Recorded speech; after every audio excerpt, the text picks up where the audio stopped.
Un addio al 2021 particolare, quello di oggi, a Screenshot che vogliamo salutare quest'anno con un brindisi al nuovo anno, sperando sia migliore rispetto agli altri due precedenti. Un capodanno all'insegna del buon mangiare ma anche del buon bere. Visto che ieri eravamo ospiti di una grande chef, oggi abbiamo deciso di potervi salutare con uno dei protagonisti della tavola nostrana, ovvero il vino, e che vino assaggeremo a fine anno lo chiederemo a due esperti. Qui al mio fianco Stefano Trinco, enologo, buonasera. Buonasera Davide, grazie dell'invito. E collegato c'è Jacopo Bassani, viticoltore, Isola Augusta. Buonasera Jacopo.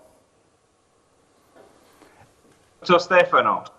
Allora, prima di prendere carta e penna, un po' come è successo nella puntata di ieri, dove i nostri due esperti vi diranno con che cosa berremo a fine anno, qual è la moda di quest'anno, magari avremo anche due linee diverse, sperando che non abbiano copiato l'uno dall'altro, ma non credo proprio, perché ogni viticoltore ha la sua, come si suol dire. Chiedo ai due, a Trinco e a Bassani, cominciando da Trinco che è qui vicino a me, fanno un'analisi prima di tutto di questo 2021 della viticoltura. Beh, si parte dalla vendemmia, cominciamo dalla vendemmia e poi magari torniamo indietro un po' per quanto riguarda il mercato. La vendemmia è stata una vendemmia molto buona per il Friuli Venezia Giulia, abbiamo un calo produttivo generale del 7%, ma con un aumento qualitativo enorme, quindi significa che andremo ad affrontare il 2022 con le cantine, non dico piene, spero insomma, che non saranno colme, però sicuramente con del vino di ottima qualità, per cui avremo un'ottima freccia al nostro arco e potremo spendere veramente qualcosa di positivo per il Friuli Venezia Giulia dal punto di vista viticolo. Per quanto riguarda il mercato, ovviamente ha influito molto la pandemia nel corso dell'anno e diciamo, c'è stata una grossa ripresa nella tarda primavera-estate, dopo un inizio al rallentatore ovviamente perché c'era più paura, diciamo, no? Poi però si è partiti bene e la cosa da notare è un aumento sicuramente dei consumi anche sul fine anno. Però la cosa più importante è che abbiamo cercato anche di trovare dei mercati un po' diversi rispetto agli anni precedenti, per cui abbiamo affilato un po' certe armi per poter poi penetrare nel mercato negli anni prossimi. Chiediamo a Bassani se si ritrova nelle parole di Trinco e soprattutto quanto è stato difficile, usiamo questa parola, sopravvivere questi 2 anni. Jacopo. Ma Davide, grazie. La parola sopravvivere è giusta, nel senso che io penso un pochino all'azienda di famiglia che si è sempre appoggiata ad un canale che è quello dell'Oreca, quindi dell'hotellerie, wine bar, ristorazione, dove nella grande distribuzione non siamo mai entrati in maniera diretta. Per quel che diceva Stefano, affilare i coltelli, i denti, assolutamente sì, perché il problema di questa pandemia è stata proprio la mancanza di programmare, di progettualità. Quindi cominciavi a vendere in un mercato, arrivava la pandemia, si chiudeva, quindi dovevi guardare ad altri mercati. Quindi diciamo la parola progettualità è quella che è mancata in questi 2 anni, ma ci ha dato la possibilità, grazie alla globalizzazione, grazie a internet, a tutti i canali di comunicazione, di potersi star vicino ai clienti, star vicino agli importatori e distributori. Quindi si sta ristudiando una nuova forma di mercato per il vino. Io credo moltissimo nella vendita diretta delle persone con le persone e i canali, questi qua ci aiuteranno, però non vedo l'ora di tornare in presenza, poter ricominciare a fare le fiere, a incontrare gli amici, i clienti e insomma brindare tutti assieme. Bassani, c'è un po' questa dicotomia, possiamo dire, mercato interno, quindi vendita diretta, ma dall'altra parte globalizzazione, l'ha accennato anche lei, che può essere insomma l'altro spiraglio. Prima si guardava solamente a un certo punto alla globalizzazione, adesso si è tornato indietro a guardare anche al mercato interno e alla vendita diretta. C'è comunque la possibilità che la pandemia acceleri entrambi i due percorsi e non solo uno.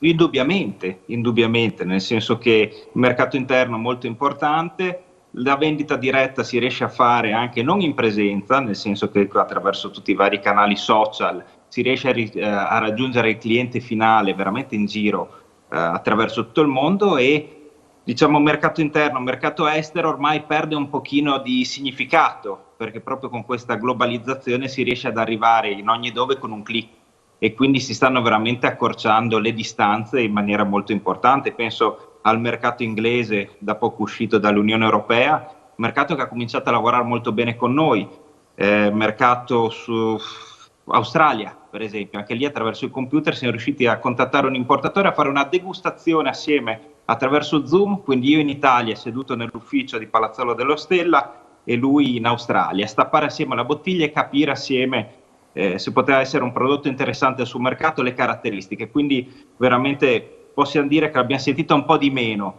con questa digitalizzazione, certo, e l'apporto di internet che è stato determinante per la sopravvivenza di determinati mercati. certo. Trinco, però andare in una cantina, assaggiare direttamente il vino col produttore è tutta un'altra cosa, andare con un click, acquistare il bicchiere e la classica bottiglia non ti dà lo stesso sapore, possiamo dire, magari avvantaggia qualcun altro che non ha magari le stesse qualità che magari potrebbe avere Bassani, invitando qualcuno direttamente a sentire gli odori proprio della cantina. Ma in effetti in regioni piccole come Friuli Venezia Giulia, dove si fanno forza proprio dell'enoturismo, è importantissimo avere il contatto con il consumatore finale, anche con la vendita al privato, perché puoi far vedere veramente come lavori, come operi, sia in vigneto che in cantina, far conoscere e degustare dei vini che magari non avresti la possibilità di degustare. Penso agli autoctoni, no?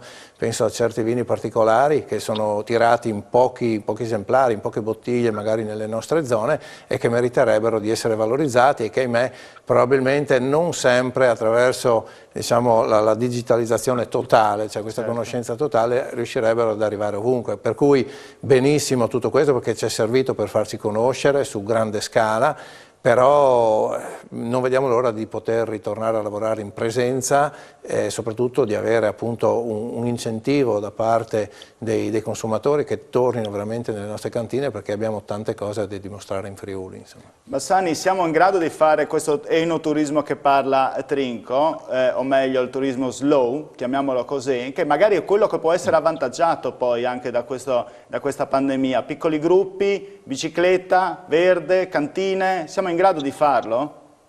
Indubbiamente sì, abbiamo un territorio che ce lo permette, ce lo chiede, insomma, se io penso a cosa diceva Ippolito Nievo, parlava proprio di piccolo compendio dell'universo, no? Quando parlava dei Friuli, in un'ora noi possiamo essere al mare, in montagna, in collina.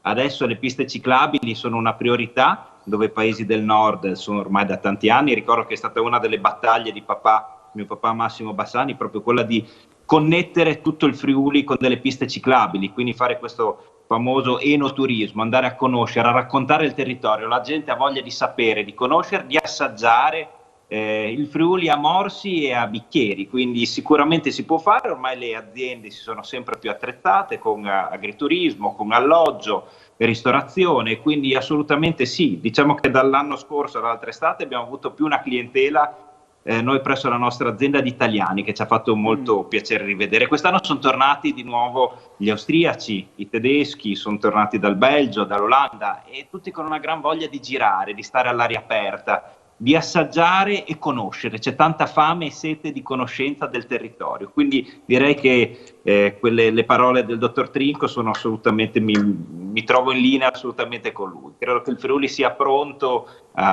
e sta solo aspettando, insomma, di poter ripartire in piena e far conoscersi. Trinco, prima mi parlava di vitigni autoctoni, qual è la situazione?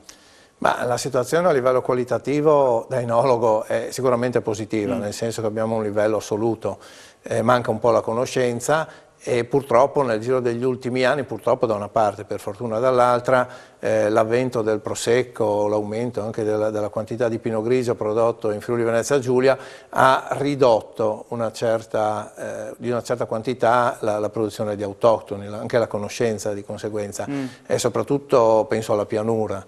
Perché i nuovi vigneti piantati a glera, quindi per il Prosecco, che sono stati tantissimi negli ultimi anni, sono andati a discapito delle varietà autoctone soprattutto. Però l'autoctono diventa veramente un presidio del territorio, soprattutto sulle colline, sulle piccole aziende. Penso ad autoctoni sia a grande scala come il friulano, il refosco, il verduzzo che tutti noi conosciamo, ma anche nelle piccole zone DOC come i Colli Orientali, il Collio o anche il Carso, questi vitigni come lo Schioppettino, vino, il Pignolo, il Picolit stesso, la Vitosca sul Carso, hanno veramente la necessità di farsi conoscere ulteriormente, perché la qualità, ripeto, si è elevata tantissimo. Bassani, e lei si ritrova in queste parole, si rischia di pubblicizzare quello che è già conosciuto, quello che va di moda, perdendo di vista quello che invece è la tradizione, quello che abbiamo dentro come nostra cultura, del nativo nostro? Ma devo dire che, avendo avuto la possibilità negli anni di girare, andare in giro un pochino per il mondo, io mi sono sempre presentato con i vitigni autoctoni. Poi dipende molto a che mercato ci riferiamo, qual è il nostro referente, la persona con cui parliamo. Però per me entrare, parlare di Schioppettino, parlare di Friulano, parlare di Refosco è stata un'arma vincente. Poi ero seguito dal Pinot Grigio, dallo Chardonnay, da vitigni internazionali, ma credo che questi siano proprio gli anni della peculiarità, ricercare il vino legato al territorio, qualcosa che solo tu produci e in cui ti puoi riconoscere. Quindi il fatto vitigno, territorio, secondo me è un legame indissolubile, e che sarà la forza e il futuro e anche il presente. Ormai, se noi giriamo a canale, vediamo che il cameriere è diventato il sommelier, lo chef, il cuoco è diventato lo chef, quindi c'è una cultura anche nei giovani sempre maggiore, e sempre alla ricerca delle peculiarità di un territorio. Quindi in questa cosa qua sì, sicuramente c'è un gran numero di vitigni internazionali che funzionano sempre, però la ricerca della peculiarità credo che sia sempre maggiore. Sappiamo insomma che i prodotti di nicchia vanno sempre di più, sappiamo che la sostenibilità va sempre di più, questa parola magica, però vorrei sapere anche se i giovani ci credono in questo. Prima andiamo in pubblicità, poi ricominciamo da Bassani. È un giovane e quindi chiedo a lui, non se ne abbia, Trinco. Bassani ha meno anni di lei, mi sembra. Pubblicità.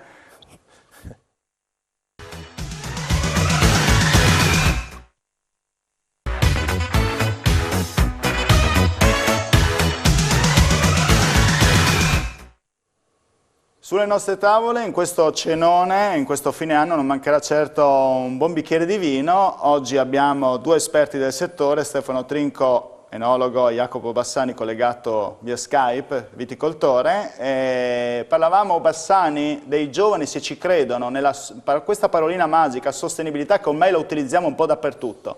Verde, green, ci credono?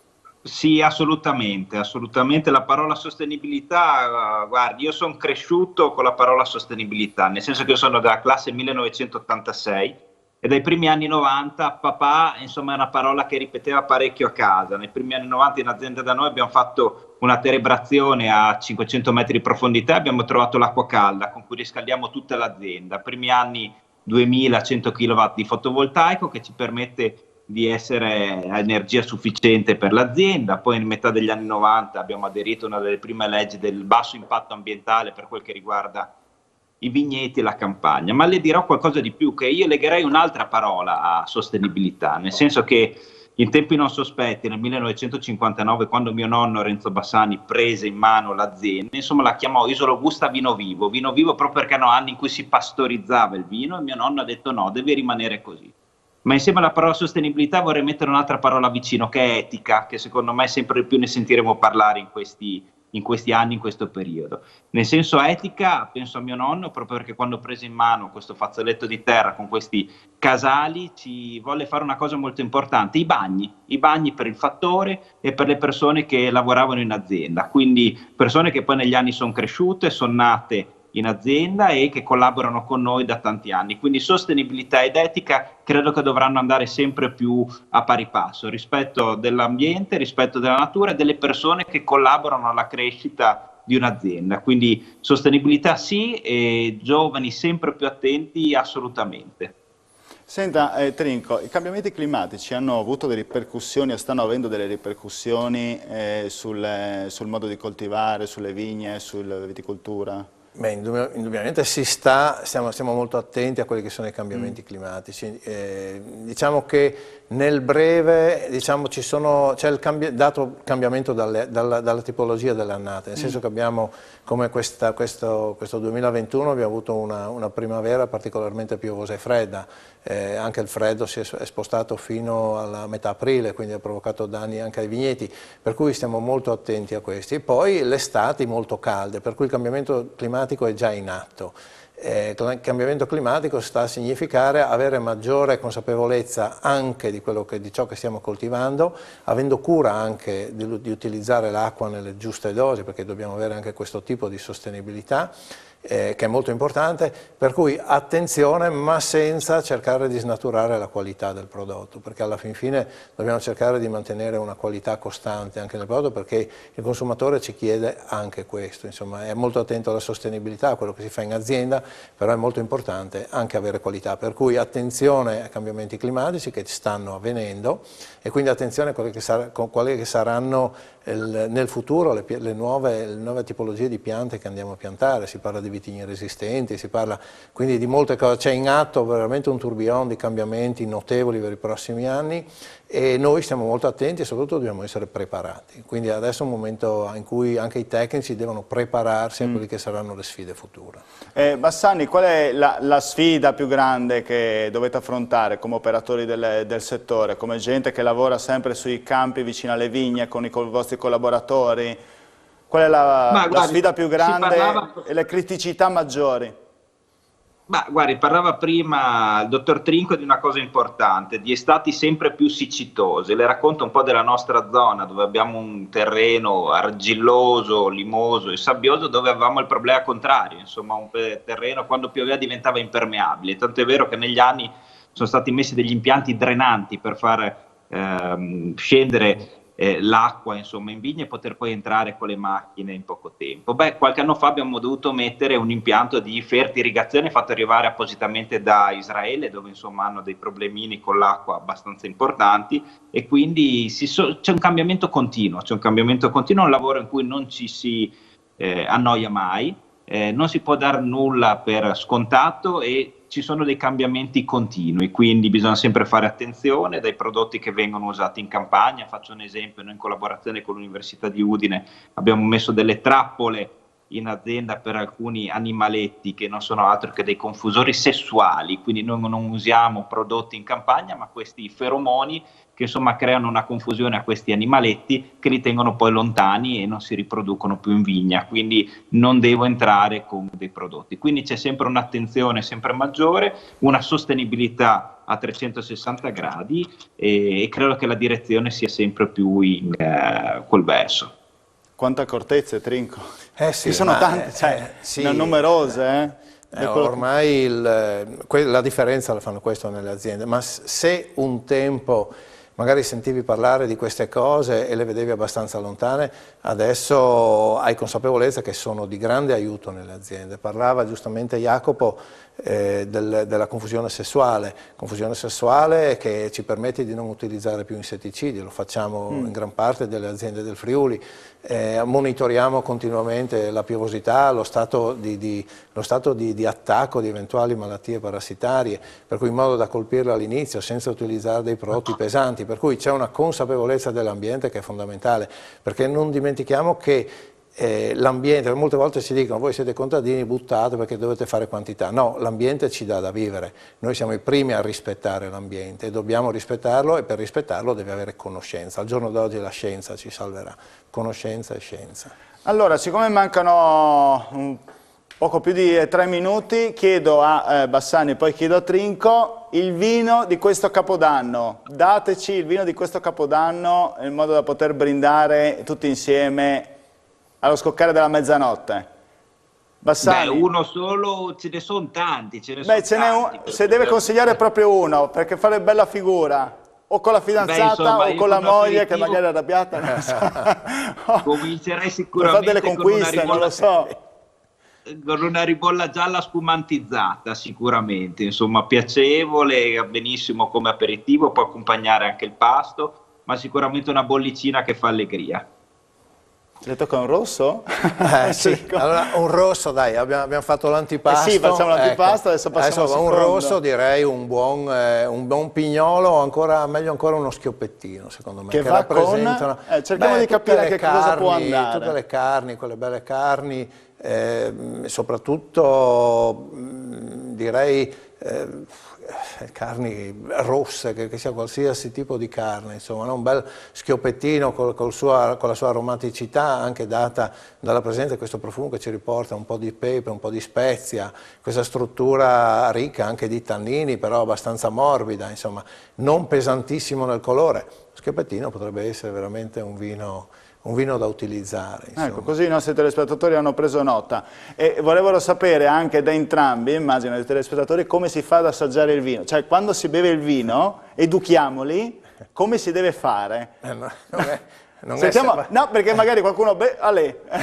No, prima cosa... Cosa deve sentire? Dove deve sentire? Ovviamente la degustazione devi iniziare con l'aspetto visivo, quindi l'aspetto visivo per dare un nome, un cognome al colore, rosso, bianco, giallo che sia, insomma. E poi devi andare ad annusare, la seconda cosa, e quindi andare a cercare di capire i profumi, che vanno dai più intensi ovviamente alla prima annusata, a quelli poi meno intensi che senti successivamente, e poi in bocca devi andare a sentire le sensazioni, quindi sensazioni che siano quelle acide, salate, sapide, quindi, e dolci eventualmente in bocca, quindi facendo ruotare il bicchiere, il vino sulla lingua, e quindi dare queste sensazioni. Solitamente un bel vino è un vino che corrisponde naso e gusto, quindi quando hai buona rispondenza gusto olfattiva significa che il vino è buono, cioè, quando senti al naso la stessa cosa che senti in bocca.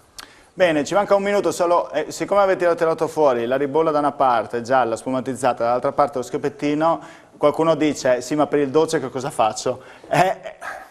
Bassani, per il dolce... Beh, non altro che un ottimo verduzzo friulano, nel senso che si può abbinare con pasticceria secca o con un amante delle cose salate come me, con un buon foie gras o con dei formaggi stagionati.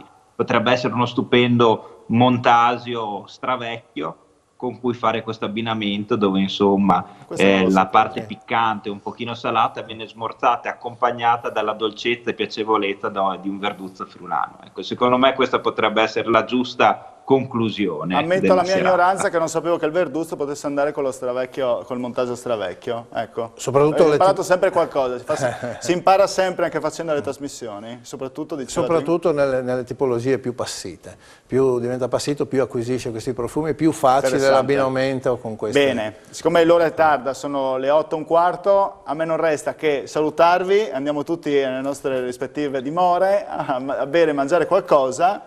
Io ringrazio Trinca e Bassani per essere intervenuti in trasmissione. Grazie Davide e grazie Jacopo. E buon anno a tutti, mi raccomando, fate i bravi, ci vediamo nel 2022, auguri!